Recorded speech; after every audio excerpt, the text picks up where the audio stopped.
Merci d'avoir cliqué sur la vidéo. Si mon travail te plaît, n'hésite pas à liker, partager et à t'abonner, bien sûr. Et pour le reste, j'espère que la vidéo te plaira. À plus. Bonjour à toutes et à tous, c'est Stelly68, j'espère que vous allez bien les amis. Cette semaine marathon, gaming et uniquement gaming. Il y aura un minimum de tests, y compris celui-ci qui est sur Goldorak bien entendu. Merci encore une nouvelle fois à Microids de m'avoir fourni la clé. Et donc, aujourd'hui, le test de Goldorak, mais avant de faire le test, je voulais justement plus ou moins vous faire monter la pression, bien entendu, en vous disant que voilà, cette semaine, il y aura minimum le test d'un autre jeu, et du gameplay découverte sur du jeu indé, du jeu AA, et un triple A. Voilà tout. En tout cas, voilà, là c'est parti pour, moi je pense 2 semaines de gaming pur. Je suis ravi, j'espère que ça vous plaira en tout cas. Et là c'est parti pour le test de Goldorak, qui, pour être tout à fait honnête, je m'attendais à rien. Hein, je m'attendais à une bouse, hein, tout à fait honnêtement, parce que par rapport à tout ce que j'avais lu, par-ci, par-là, entre les commentaires des influenceurs, les tests de la presse française, hein, je m'étais dit que le jeu serait mauvais. Et il n'y a rien de mieux, les amis, je peux vous le dire tout de suite, que de se faire son propre avis sur un jeu. Parce qu'un jeu peut avoir des défauts, mais avoir certaines qualités qui au final vont gommer les défauts, si vous voyez ce que je veux dire. Alors le jeu n'est pas parfait, mais je peux vous dire qu'il n'aura pas le 10 sur 20, je vous le dis tout de suite, qu'il a eu par la presse, parce que pour moi, le 10 sur 20 serait tout simplement injustifié. Voilà. Après, ça reste mon avis personnel. Vous me connaissez, vous savez comment je suis, j'ai toujours dit ce que je pensais. Et sur ce Goldorak, mon avis sera, je précise, de moi-même. On ne m'a donné aucune consigne, d'accord. Microids, pour le coup, ils ont été transparents, ils m'ont fourni la clé, ça s'arrête là. L'avis vient uniquement de moi, en tout état de cause, en tout état de conscience, tout simplement. Maintenant, j'espère que le test vous plaira, mais franchement, écoutez-le attentivement, regardez attentivement, et vous comprendrez pourquoi je lui ai mis cette note-là. Tout simplement. C'est parti.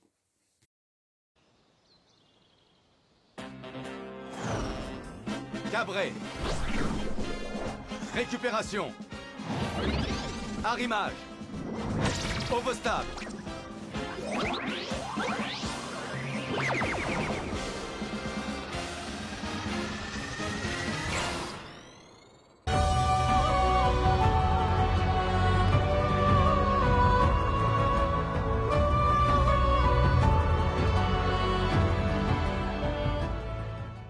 Et donc les amis, après vous avoir donné un premier avis, on va dire, un premier aperçu lors du gameplay découverte de ce Goldorak, aujourd'hui, enfin, mon verdict final.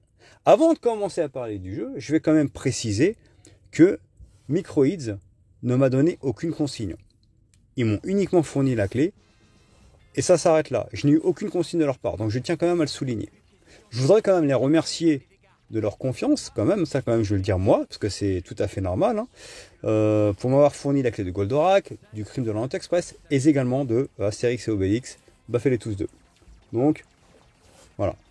Maintenant, on peut commencer à parler de Goldorak. Lors du gameplay découverte, je vous avais dit que le jeu avait des qualités, des défauts également, mais que je ne comprenais pas le 10 sur 20 qu'il avait pu récolter par-ci par-là. Et aujourd'hui, je confirme ce que j'avais dit lors du gameplay découverte. Le jeu a certes des défauts, notamment sur le plan technique.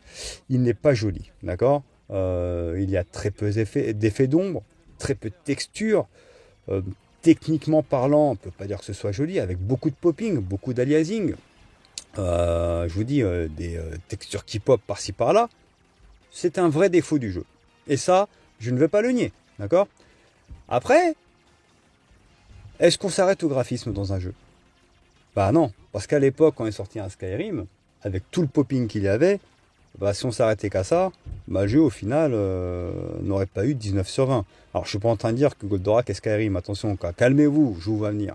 Mais ce que je veux dire, c'est que c'est un réel défaut, et bien sûr, ma note finale prendra en compte ce défaut technique. Mais en tant que fan de Goldorak, en tant que quarantenaire, qui a grandi avec Goldorak, je peux vous dire que ce jeu, en termes de fibre nostalgique, a fait ce qu'il fallait pour me donner envie, et c'est là la force justement, me donne envie de remater Goldorak, la série animée, chose que je suis en train de refaire grâce à Paramount+. Maintenant, je vais faire un peu de pub à Paramount+, parce que Goldorak, l'intégrale, est sur Paramount+, donc j'ai recommencé à regarder Goldorak, et je pense que c'est grâce au jeu. le jeu m'a redonné envie de regarder Goldorak. Donc ça veut dire qu'il a quand même 2-3 qualités. Alors, déjà, en termes de bande-son, l'OST, magistral, c'est l'OST du dessin animé. Donc déjà, pour un vieux de la vieille, ça fait extrêmement plaisir d'avoir tout simplement ces musiques en fait qui nous rentrent dans la tête, qui reviennent en fait. Les mêmes thèmes qui reviennent en tête, ça fait extrêmement plaisir. Alors, bien sûr, je peux comprendre que les plus jeunes d'entre vous qui n'ont pas connu Goldorak resteront peut-être hermétiques au jeu et n'auront pas la sensation que moi j'ai eue. C'est pour ça que je peux comprendre que certaines personnes vont me dire non, le jeu est pas beau, c'est vrai, mais le jeu ne m'intéresse pas parce que je n'ai pas d'affinité avec Goldorak. Je le respecte totalement. Mais quelqu'un comme moi, qui a grandi avec Goldorak, en fait, c'est un rêve d'enfant qui se réalise. Parce que le jeu est fidèle au dessin animé, sur le plan scénaristique, sur le plan du gameplay, sur le plan des easter eggs, bien entendu. Et je vous dois dire que manette en main, c'est un fun. Je n'arrivais pas à lâcher la manette, les amis. Et là, c'est la force qu'un jeu n'est pas si mauvais. Parce qu'en termes de gameplay, le jeu se rapproche, on va dire, d'un beat'em all. De façon un peu Devil May Cry, Bayonetta, dans le sens où en fait, il y a énormément d'ennemis, et on esquive, on tape, on a des coups spéciaux, et au fur et à mesure que l'on avance, on progresse, et notre personnage, en fait, évolue. En termes de puissance, en fait, il y a une sorte d'arbre de compétences, si vous voulez. Donc, on évolue en termes de la puissance de coups et on développe de nouveaux coups. Donc, dans son gameplay, le jeu reste classique. On a vu et revu ce genre de jeu. Mais ce qu'il le fait bien. Manette en main, il est amusant. Le jeu est fluide. Je n'ai pas eu de ralentissement. Et le gameplay est bon. Je vous dis, je répète, le gameplay manette en main est bon. Le jeu est fun. Donc, moi, c'est un réel plaisir que j'ai eu d'y jouer. Et je vais être tout à fait honnête avec vous, c'est un réel plaisir que j'ai eu d'y jouer. Donc, pour moi, c'est un point fort, ce n'est pas négatif. Alors, le jeu, je vous avais dit lors du gameplay découverte qu'il avait quand même de la variété. Parce qu'il n'y avait pas que ces phases de combat, il y avait également ces phases de shoot 'em up. Pareil, petit hommage aux années 90, mais également des petites scènes un petit peu pour faire avancer le scénario. Et pour moi, c'est un défaut du jeu où on est avec Actarus, lorsqu'il n'est pas en Goldorak, et il se balade dans la ferme du boulot, du cheval blanc, vous voyez ce que je veux dire, où il est en fait, il peut se balader dans la base militaire, dans cette ferme, et un petit peu, il peut parler avec les PNJ. C'est pour moi une phase qui a été voulue de base pour faire souffler, c'est-à-dire entre deux phases d'action, et histoire un petit peu de faire évoluer le scénario, mais c'est pas extrêmement intéressant. Voilà, ces phases-là, on va dire que elles sont un peu chiantes, surtout que Actarus en plus est lent. Voilà, on ne peut pas accélérer, donc temps est court, on sent cette lourdeur dans les déplacements. Donc c'est des phases que j'ai pas trouvées extrêmement intéressantes. Après, voilà, ils ont essayé de le faire, ça plaît pas, moi je n'ai pas trouvé que c'était extrêmement intéressant. Par contre, j'ai aimé la variété dans l'ensemble. Pas une seule fois je me suis ennuyé dans le jeu. Moi j'avais peur qu'à un moment donné, on s'ennuie fermement en disant qu'on fait toujours la même chose, et au final je n'ai pas eu ce ressenti. J'ai aimé les phases de shoot 'em up, même s'ils étaient simplistes, soyons honnêtes. J'ai aimé le gameplay, les phases de combat. J'ai adoré les combats de boss. Je trouve que les combats de boss sont très intéressants en fait, et c'est un point fort du jeu, c'est que chaque combat de boss en fait, et je dis pas que c'est un challenge, c'est pas du Dark Souls, parce que le jeu, franchement, je vais être honnête avec vous, il est très simple. Je pense qu'il a été quand même fait pour que la majorité puisse y jouer, notamment les enfants, parce que je ne suis mort qu'une seule fois. Et pour être honnête, j'ai fait exprès de mourir parce qu'il y avait un succès qui se débloquait lorsqu'on mourait. Donc en fait, j'ai fait exprès de mourir, mais quasiment sur la fin du jeu. Le jeu n'est pas dur, mais par contre, je trouve que les phases de combat de boss sont très intéressantes sur plusieurs phases, et chaque boss en fait se bat de manière différente. Et j'ai trouvé que c'était une vraie recherche pour essayer de encore varier le gameplay. Donc très bon point. J'ai également, comme je vous ai dit, aimé le fait qu'on puisse être sur plusieurs parties. Il y a plusieurs maps différentes. Donc on n'est pas, on est à Tokyo, on va être toujours au Japon, mais dans d'autres maps différentes, ce qui fait qu'en fait, on change un peu les décors du jeu. Après, le jeu ne reste pas beau. Je ne suis pas en train de dire qu'il est beau, il ne reste pas beau, mais ils ont essayé un petit peu de varier l'environnement du jeu. Voilà tout. Donc, c'est plutôt appréciable. Donc, c'est la raison pour laquelle je ne comprends pas, moi, le 10 sur 20 qu'a eu le jeu. Parce que il a des défauts. Voilà. Les phases, quand on manie Actarus, qui sont peu passionnantes, bien entendu. La qualité graphique, qui est extrêmement moyenne, ça, je ne vais pas vous mentir. La trop grande facilité, je trouve que le jeu est très facile également, je ne vais pas vous le nier. Mais en soi, moi, j'ai trouvé que le cahier des charges a été rempli.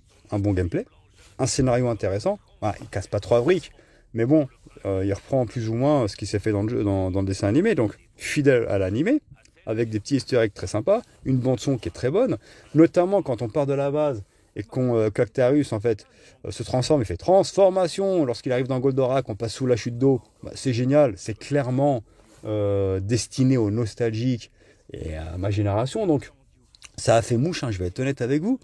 Donc, le jeu sans être parfait n'est pas aussi mauvais que ça. Alors bien sûr, beaucoup s'attardent sur les graphismes, mais beaucoup aussi, certains, j'ai vu des tests en disant que le jeu était répétitif parce que ça restait un beat'em all et qu'au final on y faisait toujours la même chose. Sauf que ces mêmes personnes-là, je les ai vues mettre des 17, 18 sur 20 hein, à des jeux comme Devil May Cry ou Bayonetta. Je précise que j'adore Devil May Cry et Bayonetta quand même. Hein. Non, je le précise quand même. Hein. Mais pourtant, ça reste la même chose. T'avances, tu tapes, phase de boss, t'avances, tu tapes. Ce sont des jeux qui, de base, proposent le même type. T'avances, tu tapes, ça reste du beat'em all, ça reste répétitif, mais ça en fait quand même des grands jeux. Et ben ce Goldorak, je suis pas en train de dire que c'est un grand jeu, bah je me suis pas ennuyé dessus. Et le fait de ne pas m'y être ennuyé et de m'y être amusé, et d'avoir eu surtout envie de regarder de nouveau l'animé, bah pour moi, ça a fait le job. C'est la raison pour laquelle bah, le 10 sur 20 pour moi est injustifié. Je pense qu'il y a un bâchage de Microids incompréhensible. Alors peut-être que certains ont été déçus du jeu, je peux comprendre. Les plus jeunes vont être hermétiques parce qu'ils n'ont pas grandi avec Goldorak, ce sera peut-être trop obsolète pour eux. Je le respecte totalement. Mais en soi, le but c'est de parler d'un jeu tel qu'il est, de parler de ses défauts, de ses qualités et de dire la note qui pour moi est la plus adaptée. 10 sur 20, c'est du foutage de gueule. Je vous le dis clairement, c'est vraiment de la méchanceté gratuite. Pour moi, ce jeu, d'accord, je vous le dis, j'ai énuméré ses défauts. Il ne sera pas chef-d'œuvre de l'année, bien entendu. Mais moi, j'y ai passé un bon moment. Et rien que pour le bon moment que j'y ai passé, et je vous dis, ma note objective, c'est ce que je donne moi. Hein, c'est pas la note que va donner Tartampion, que va donner, je sais pas, un autre gars. C'est la note que moi, je vais donner en tout état de cause.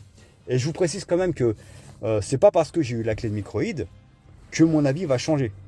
Vous savez comme je suis, j'ai eu des clés de Kemeller, il m'est arrivé de détruire des jeux de Kemeller, même si on me les a fournis.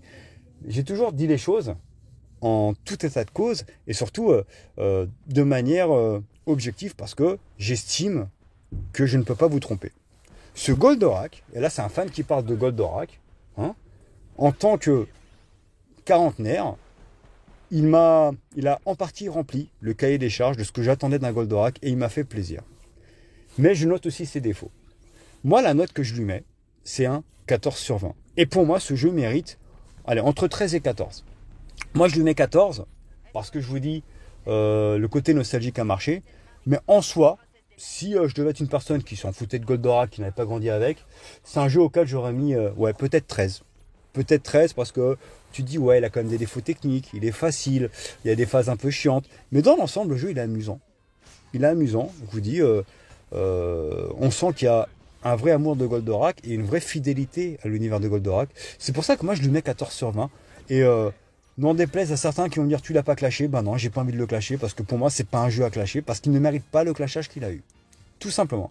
Voilà, ma note finale, 14 sur 20 les amis. J'espère que la vidéo vous a plu. Likez, partagez et abonnez-vous. Ciao ciao. Je suis là pour vous aider, vous et tous vos passagers.